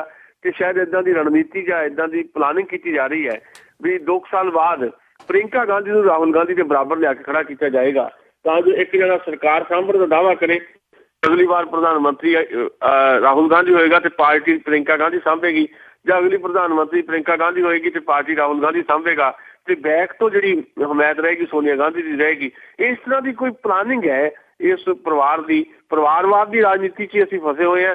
ਪੰਜਾਬ ਦੇ ਵਿੱਚ ਵੀ ਪਰਿਵਾਰ ਦਾ ਰਾਜ ਹੈ ਤੇ ਦੇਸ਼ ਤੇ ਵੀ ਪਰਿਵਾਰਾਂ ਦਾ ਰਾਜ ਹੈ, ਤੇ ਕਾਂਗਰਸ ਤਾਂ ਹੈ ਹੀ ਪਰਿਵਾਰਵਾਦੀ ਪਾਰਟੀ। ਸੋ ਅਲਟੀਮੇਟਲੀ ਰਾਹੁਲ ਗਾਂਧੀ ਨੂੰ ਰੀਸੈਟ ਕਰਨ ਦੀ ਕੋਸ਼ਿਸ਼ ਦੇ ਵਜੋਂ ਉਹਨਾਂ ਦੀ ਛੁੱਟੀ ਦਾ ਇੱਕ ਬਹਾਨਾ ਘੜਿਆ ਗਿਆ ਜੀ। ਜੀ ਬਿਲਕੁਲ ਕਹਿੰਦੇ ਹੁੰਦੇ ਦੋਹੀਂ ਹੱਥੀਂ ਲੱਡੂ ਆ ਇਹਨਾਂ ਦੇ। ਤੇ ਅਖੀਰ ਦੇ ਵਿੱਚ ਜੀ ਆਪਾਂ ਇੱਕ ਗੱਲ ਕਰਦੇ ਹਾਂ ਕਿ ਜੇ ਬੰਦੇ ਨੇ ਜਿਸ ਤਰ੍ਹਾਂ ਦੀਆਂ ਐਨਕਾਂ ਲੱਗੀਆਂ ਹੋਣ ਉਸ ਹੀ ਰੰਗ ਦਾ ਸਾਰਾ ਕੁਝ ਦਿਸਦਾ ਹੈ। ਤੇ ਆਪਾਂ ਗੱਲ ਕਰਾਂਗੇ ਜੀ ਮੋਹਨ ਭਾਗਵਤ ਦੀ। ਉਹਨੇ ਟਿੱਪਣੀ ਕੀਤੀ ਹੈ ਜੀ ਮਦਰ ਟਰੇਸਾ ਦੇ ਕਿ ਉਹ ਧਰਮ ਬਦਲਣ ਦੇ ਲਈ ਲੋਕਾਂ ਦੇ ਸੇਵਾ ਕਰਦੀ ਸੀ। ਦੇਖੋ ਗੱਲ ਇਹ ਹੈ ਕਿ ਮੋਹਨ ਭਾਗਵਤ ਰਾਸ਼ਟਰੀ ਸਵੈਮ ਸੇਵਕ ਸੰਘ ਦੇ ਚੀਫ ਨੇ ਜੀ। ਭਾਰਤ ਦੇ ਵਿੱਚ ਜਿਹੜੀ ਨਵੀਂ ਸਰਕਾਰ ਆਈ ਹੈ ਐਨਡੀਏ ਦੀ, ਉਹ ਸਰਕਾਰ ਨੂੰ ਲਿਆਉਣ ਦੇ ਵਿੱਚ RSS ਦੀ ਇੱਕ ਬਹੁਤ ਹੀ ਵੱਜਵੀਂ ਭੂਮਿਕਾ ਹੈ। ਤੇ RSS ਵੀ ਇਸ ਗੱਲੋਂ ਹੌਸਲੇ 'ਚ ਹੈ ਕਿ ਹੁਣ ਉਹਨਾਂ ਦੀ ਸਰਕਾਰ ਹੈ ਤੇ RSS ਦੇ ਲੋਕ, ਬਜਰੰਗ ਦਲ ਦੇ ਲੋਕ, ਸ਼ਿਵ ਸੈਨਾ ਦੇ ਲੋਕ ਰੋਜ਼ ਹੀ ਕੁਝ ਨਾ ਕੁਝ ਇਸ ਤਰ੍ਹਾਂ ਦੀਆਂ ਕਾਰਵਾਈਆਂ ਕਰਦੇ ਆ ਜਿਸ ਤੋਂ ਲੱਗਦਾ ਹੈ ਕਿ ਇਹ ਦੇਸ਼ ਜਿਹੜਾ ਹੈ, ਇਹ ਦੇਸ਼ ਦੀ ਜਿਹੜੀ ਸਦਭਾਵਨਾ, ਇਸ ਦੇਸ਼ ਦੇ ਵਿੱਚ ਜਿਹੜਾ ਸਾਰੇ ਧਰਮਾਂ ਨੂੰ ਇੱਕ ਇੱਜ਼ਤ, ਇੱਕ ਆਦਰ ਜਿਹੜਾ ਮਿਲਿਆ ਹੈ, ਉਹ ਖਤਰੇ 'ਚ ਹੈ। ਪਰ ਇੱਕ ਗੱਲ ਤਾਂ ਮੈਂ ਪਹਿਲਾਂ ਹੀ ਸਾਫ਼ ਕਰਦਾ ਕਿ ਭਾਰਤ ਇੱਕ ਇਸ ਤਰ੍ਹਾਂ ਦਾ ਮੁਲਕ ਹੈ ਜਿਸ ਮੁਲਕ ਦੇ ਵਿੱਚ ਬਹੁਲਤਾ ਹੈ, ਜਿਸ ਮੁਲਕ ਦੇ ਵਿੱਚ ਵੱਖ-ਵੱਖ ਧਰਮ ਹੈ, ਜ਼ਾਤਾਂ ਹੈ, ਤੇ ਇਸ ਮੁਲਕ ਦੇ ਵਿੱਚ ਮੋਹਨ ਭਾਗਵਤ ਹੋਵੇ ਜਾਂ ਕੋਈ ਵੀ ਹੋਰ ਜਿਹੜਾ ਇਸ ਰਾਜਨੀਤੀ ਦਾ ਖਿਡਾਰੀ ਹੋਵੇ, ਜਿਹੜਾ ਹਿੰਦੀ ਤੇ ਹਿੰਦੁਸਤਾਨ ਦੀ ਰਾਜਨੀਤੀ ਹੈ, ਤੇ ਉਹਦੀ ਉਹ ਵਿਚਾਰਧਾਰਾ ਜਿਹੜੀ ਇਸ ਮੁਲਕ ਦੇ ਵਿੱਚ ਸਿਰੇ ਨਹੀਂ ਚੜ੍ਹ ਸਕਦੀ। ਸੋ ਭਾਰਤ ਦਾ ਜਿਹੜਾ ਅਨੇਕਤਾ 'ਚ ਏਕਤਾ ਦਾ ਕੌਨਸੈਪਟ ਹੈ, ਉਹਨੂੰ ਗਾਹੇ ਵਗਾਹੇ ਖਤਰੇ ਤਾਂ ਜ਼ਰੂਰ ਮਹਿਸੂਸ ਹੁੰਦੇ ਹੈ, ਪਰ ਉਹ ਖਤਰੇ ਦਾ ਮੁਕਾਬਲਾ ਭਾਰਤ ਦੀ ਆਵਾਮ ਜਿਹੜੀ ਆ ਬਹੁਤ ਬਾਖੂਬੀ ਕਰ ਸਕਦੀ ਹੈ। ਹੁਣ ਮਸਲਾ ਜਿਹੜਾ ਭਾਗਵਤ ਹੋਰਾਂ ਨੇ ਮਦਰ ਟਰੇਸਾ ਬਾਰੇ ਬਿਆਨ ਦਿੱਤਾ, ਮਦਰ ਟਰੇਸਾ ਬਹੁਤ ਹੀ ਸ਼ਾਨਦਾਰ ਵਿਅਕਤੀਤਵ ਦੀ ਮਾਲਕ ਹੈ। ਅਰਵਿੰਦ ਕੇਜਰੀਵਾਲ ਦਾ ਵੀ ਇੱਕ ਬਿਆਨ ਆਇਆ ਵੀ ਘੱਟੋ ਘੱਟ ਉਸ ਮਹਾਨ ਜਿਹੜੀ ਆਤਮਾ ਸੀ ਉਹਨੂੰ ਤਾਂ ਬਖਸ਼ ਦਿਓ ਤੁਸੀਂ। ਮਦਰ ਟਰੇਸਾ ਦੇ ਜਿਹੜੇ ਕੰਮ ਹੈ, ਉਹਨਾਂ ਕੰਮਾਂ ਨੂੰ ਨਿਗਲੈਕਟ ਕਰਕੇ ਤੇ ਇਹ ਕਹਿਣਾ ਕਿ ਦੇਖੋ ਜੀ ਉਹ ਤਾਂ ਧਰਮ ਤਬਦੀਲੀ ਦਾ ਦਬਾਅ ਦੇ ਨਾਲ ਕੰਮ ਕਰਦੀ ਸੀ, ਇਹ ਬਿਲਕੁਲ ਹੀ ਉਸ ਸੱਚਮੁੱਚ ਮਦਰ ਟਰੇਸਾ ਨਾਲ ਬੇਇਨਸਾਫੀ ਹੈ। ਕੱਲ੍ਹ ਨੂੰ ਕੋਈ ਭਗਤ ਪੂਰਨ ਸਿੰਘ ਬਾਰੇ ਕਹੇਗਾ ਵੀ ਭਗਤ ਪੂਰਨ ਸਿੰਘ ਜਿਹੜਾ ਪਿੰਗਲਵਾੜਾ ਚਲਾ ਰਹੇ ਸੀ, ਹੁਣੇ ਇੱਕ ਫਿਲਮ ਵੀ ਆਈ ਹਰਜੀਤ ਹੋਰਾਂ ਨੇ ਬਣਾਈ ਹੈ, ਇਹ ਜਨਮ ਤੁਮਾਰੇ ਲੇਖੇ, ਵੀ ਉਹ ਭਗਤ ਪੂਰਨ ਸਿੰਘ ਤਾਂ ਜੀ ਉੱਥੇ ਕਨਵਰਸ਼ਨ ਦਾ ਕੰਮ ਕਰਦੇ ਸੀਗੇ, ਧਰਮ ਤਬਦੀਲੀ ਦਾ ਕੰਮ ਕਰਦੇ ਸੀ। ਇਹ ਸਰਾਸਰ ਜਿਹੜਾ ਅਨਿਆਏ ਹੈ। ਧਰਮ ਦੀ ਤਬਦੀਲੀ ਦਾ ਮਸਲੇ ਦੇ ਉੱਤੇ ਮੈਂ ਸਗੋਂ ਇਹ ਸਮਝਦਾ ਕਿ ਮੋਹਨ ਭਾਗਵਤ ਜਿਹੜੇ ਲੋਕ ਘਰ ਵਾਪਸੀ ਵਰਗੇ ਅੰਦੋਲਨ ਚਲਾ ਰਹੇ, ਉਹਨਾਂ ਨੂੰ ਸ਼ਰਮ ਆਉਣੀ ਚਾਹੀਦੀ ਹੈ ਵੀ ਤੁਹਾਡਾ ਘਰ ਛੱਡ ਕੇ ਕੋਈ ਜਾਂਦਾ ਕਿਉਂ ਹੈ। ਕਿਸੇ ਦੇ ਉੱਤੇ ਇਲਜ਼ਾਮ ਲਾਉਣ ਨਾਲ ਨਹੀਂ ਗੱਲ ਬਣਦੀ। ਜੇ ਤੁਹਾਡਾ ਧਰਮ ਤੁਹਾਡੇ ਵਾਸਤੇ ਇੱਕ ਖੁਸ਼ਹਾਲ ਕਿਸਮ ਦਾ ਜੀਵਨ ਨਹੀਂ ਮੁਹੱਈਆ ਕਰਵਾ ਸਕਦਾ, ਤੇ ਫਿਰ ਉਹ ਖੁਸ਼ਹਾਲੀ ਦੀ ਭਾਲ ਦੇ ਵਿੱਚ ਕਿਸੇ ਹੋਰ ਧਰਮ 'ਚ ਲੋਕ ਜੇ ਚਲੇ ਗਏ ਆ, ਤੇ ਤੁਹਾਡੀ ਫੇਲਿਅਰ ਹੈ, ਤੁਹਾਡੀ ਨਾਕਾਮੀ ਹੈ। ਤੁਹਾਨੂੰ ਆਪਣੀ ਨਾਕਾਮੀ ਦੇ ਉੱਤੇ ਰੀਥਿੰਕ ਕਰਨਾ ਚਾਹੀਦਾ। ਅੱਜ ਜੇ ਪੰਜਾਬ ਦੇ ਵਿੱਚ ਡੇਰਾਵਾਦ ਹੈ ਤਾਂ ਉਹਦਾ ਕਾਰਨ ਵੀ ਇਹੀ ਹੈ ਕਿ ਸ਼੍ਰੋਮਣੀ ਗੁਰਦੁਆਰਾ ਪ੍ਰਬੰਧਕ ਕਮੇਟੀ ਨੇ ਆਪਣੀ ਜਿਹੜੀ ਜ਼ਿੰਮੇਵਾਰੀ ਉਹ ਨਹੀਂ ਨਿਭਾਈ। ਇਸੇ ਕਰਕੇ ਵੱਖ-ਵੱਖ ਡੇਰੇ ਆ, ਸਿੱਖਾਂ ਦੇ ਵੱਖਰੇ ਡੇਰੇ ਹੈ, ਦਲਿਤਾਂ ਦੇ ਵੱਖਰੇ ਡੇਰੇ ਹੈ। ਅਸੀਂ ਗੁਰਦੁਆਰਿਆਂ ਦੇ ਵਿੱਚ, ਅਸੀਂ ਮੰਦਿਰਾਂ ਦੇ ਵਿੱਚ ਅਸੀਂ ਉਹ ਮਾਹੌਲ ਹੀ ਨਹੀਂ ਬਣਾ ਸਕੇ ਤਾਂ ਜੋ ਹਰ ਵਿਅਕਤੀ ਜਿਹੜਾ ਆ ਕੇ ਆਪਣੀ ਧਾਰਮਿਕ ਸੁਤੰਤਰਤਾ ਜਿਹੜੀ ਹੈ ਉਹਨੂੰ ਮਹਿਸੂਸ ਕਰ ਸਕੇ। ਅੱਜ ਵੀ ਹਿੰਦੁਸਤਾਨ ਦੇ ਵਿੱਚ ਸੈਂਕੜੇ ਇੱਦਾਂ ਦੇ ਮੰਦਿਰ ਹੈ ਜਿੱਥੇ ਦਲਿਤ ਹਿੰਦੂ ਜਾ ਨਹੀਂ ਸਕਦਾ, ਜਿੱਥੇ ਔਰਤ ਨਹੀਂ ਜਾ ਸਕਦੀ। ਇੱਥੇ ਪੰਜਾਬ ਦੇ ਵਿੱਚ ਮਤਲਬ ਇੱਕ ਪਿੰਡ ਹੈ, ਇੱਕ ਪਿੰਡ ਦੇ ਵਿੱਚ 4-4, 5-5 ਗੁਰਦੁਆਰੇ ਹੈ। ਰਾਮਗੜੀਆਂ ਦੇ ਵੱਖਰੇ ਗੁਰਦੁਆਰੇ, ਰਵਿਦਾਸੀਆਂ ਦੇ ਵੱਖਰੇ ਗੁਰਦੁਆਰੇ, ਈਵਨ ਜੱਟਾਂ ਦੇ ਵੱਖਰੇ ਗੁਰਦੁਆਰੇ। ਜੇ ਅਸੀਂ ਇੱਕ ਪਿੰਡ ਦੇ ਵਿੱਚ ਇੱਕ ਗੁਰਦੁਆਰਾ ਨਹੀਂ ਬਣਾ ਸਕਦੇ ਤੇ ਲਾਜ਼ਮੀ ਤੌਰ ਦੇ ਉੱਤੇ ਡੇਰੇ ਤਾਂ ਉਸਰਨਗੇ। ਸੋ ਇਹ ਸਾਡੀਆਂ ਆਪਣੀਆਂ ਨਾਕਾਮੀਆਂ ਹੈ। ਆਪਣੀਆਂ ਨਾਕਾਮੀਆਂ ਦਾ ਨਜ਼ਲਾ ਕਿਸੇ ਹੋਰ ਤੇ ਸੁੱਟਣਾ, ਇਹ ਮੋਹਨ ਭਾਗਵਤ ਦੀ ਰਾਜਨੀਤੀ ਹੋ ਸਕਦੀ ਹੈ ਕਿ ਇਹ ਰਾਜਨੀਤੀ ਨੂੰ ਹਿੰਦੁਸਤਾਨ ਦਾ ਆਵਾਮ ਸਿਰੇ ਨਹੀਂ ਚੜ੍ਹ ਰਹੇਗਾ। ਜੀ ਬਹੁਤ ਬਹੁਤ ਧੰਨਵਾਦ ਸੁਸ਼ੀਲ ਦਸਾਂਝ ਜੀ, ਤੁਸੀਂ ਸਾਡੇ ਨਾਲ ਜੁੜੇ ਤੇ ਦੱਸਿਆ ਕਿ ਖਬਰਾਂ ਦੇ ਪਿੱਛੇ ਕੀ ਸੱਚ ਲੁਕਿਆ ਹੋਇਆ। ਮਿਹਰਬਾਨੀ, ਸ਼ੁਕਰੀਆ। ਅਸਲ ਤੇ ਸਨ ਸਾਡੇ ਨਾਲ ਜੁੜੇ ਸੁਸ਼ੀਲ ਦਸਾਂਝ, ਜਿਨ੍ਹਾਂ ਦੇ ਨਾਲ ਆਪਾਂ ਖਬਰਾਂ ਸਾਂਝੀਆਂ ਕੀਤੀਆਂ। ਹੁਣ ਕੱਲ ਦੇ ਬੁਲਟਨ ਤੱਕ ਮੈਨੂੰ ਦਿਓ ਇਜਾਜ਼ਤ। ਸਾਰੇ ਸਰੋਤਿਆਂ ਨੂੰ ਬਲਵਿੰਦਰ ਕੌਰ ਵੱਲੋਂ ਪਿਆਰ ਭਰੀ ਸਤਿ ਸ੍ਰੀ ਅਕਾਲ।